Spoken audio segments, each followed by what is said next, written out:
you don't want this. It's not fun. It doesn't feel good.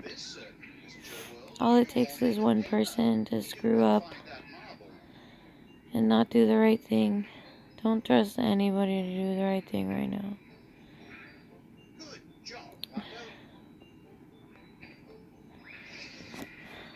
We went to Thanksgiving with my parents. The only reason we thought it was safe was because we had basically done this all year because my husband and my dad work basically on top of each other in their office. They work less than 6 feet apart. So we thought it would be okay. Unfortunately, my dad had been out of the office a lot that week. And he neglected to tell people, or neglected to tell us that he wasn't feeling good. He did not tell anybody he was not feeling good. I showed up to his house that day, and he was holding my 6-month-old nephew, who has not the greatest kidneys. And he was hugging and kissing on him. My dad looked really tired, so I was like, here, I'll take the baby. And so that was the closest I ever got to him, was I took the baby away from him. I was mostly in the other room the rest of the time. Issue is, you're asymptomatic for the first few days, so it's possible that my mom, who started showing symptoms not long after him, had the symptoms, and I was near her a lot that day. We banished my dad upstairs. We were hoping it was his CMV virus. The CMV virus is like a immunocompromised type virus that only he has. Like, it's not contagious or anything. It's something that flares up from time to time, gives him a fever, makes him tired. But unfortunately, it was not. A few days after Thanksgiving, he went up, or he had just come downstairs to eat food, and he ended up collapsing on the floor. They rushed him to the ER, but his oxygen levels were fine. He's got heart issues as well, and they changed his heart medicine, and they kept him overnight for observation. Both of his rapid test COVID tests came back negative, though. So we all thought maybe we were in the clear. But the following day, before he got released from the hospital, a lot of us started getting sick. My mom started getting sick the day he was rushed to the hospital. And they all started off as cold-like symptoms, like congestion like this, tiredness like this. Like, we didn't think anything right away of it, because a lot of us weren't really coughing yet.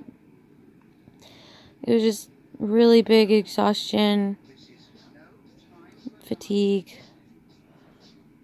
Then I can't speak for everybody else, because everybody else was different. My sister had lost her sense of taste and smell, and so that's when she went and got the COVID test with my 6-month-old nephew. They both came back positive.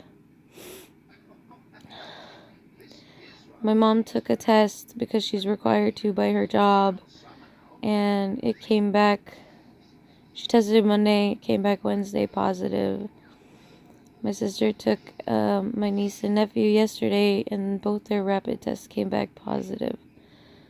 My test, we were supposed to get tested today, but they bumped me up because I'm 30 weeks pregnant.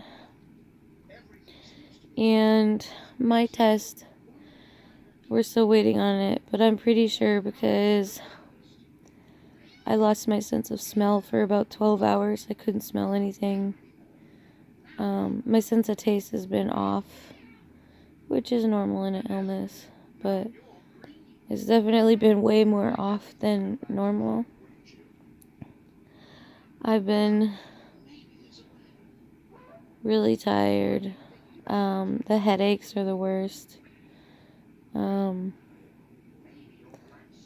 The congestion, like, I can live with.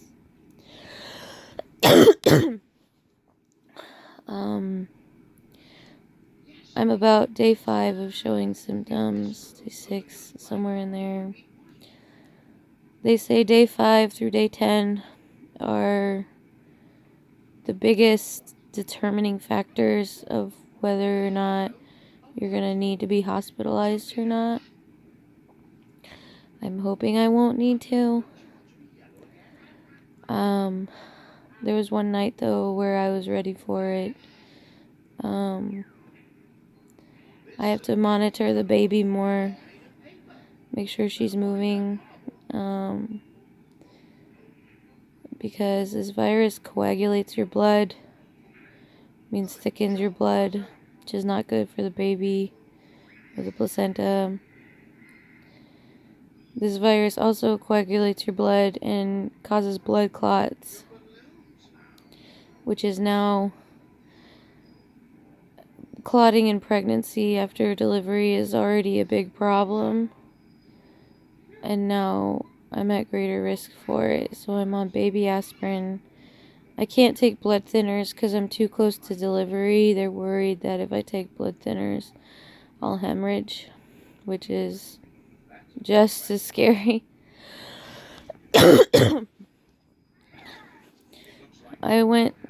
When I was pregnant with my first child, I went 37 weeks, 5 days. I'm hoping I can make it to that or beyond with this one, because preterm delivery is a problem also with coronavirus patients that are pregnant. Thankfully, she's viable. She would just be in the NICU for a while. I'm exhausted. It's very tiring. It's like I've been switching off and on. Like, if I don't take my Tylenol and stuff on time, I have terrible headache and I get a fever and the chills, like I'm freezing, like I can't get warm. And then when I do take my medicine and I take the Tylenol, my body like reacts to it and is trying to sweat out the illness. It's like I ran miles and miles without sleep. I ran miles and miles without rest. This virus has been attacking my muscles. They've been so sore and tired. And yeah, what else has this virus done to me? My brain, it's hard to think sometimes. You get that brain fog for sure. I mean, I already have it because of baby brain. But the brain fog is definitely a thing. It's hard to think and concentrate. Of course, a lot of that's because you're sick. You don't feel good. It's hard to think when you don't feel good. I just want everybody to know this isn't a joke. It's not funny. My parents were lax about it. Like, they didn't really believe it was a big deal. And now our entire family's paying for it in different ways. Thankfully, all the children seem to be doing okay. They just have runny noses and have been a little slower. But all the babies are alright so far, except for the one in me. We're not sure how she'll do, but the only thing we can do is rest and try and get better. I love you guys. Wear a mask. Social distance. Don't visit your family. All it takes is one person doing the wrong thing or one infected person who doesn't know they are to get everybody sick and make everybody feel awful. Take care of yourselves. Bye.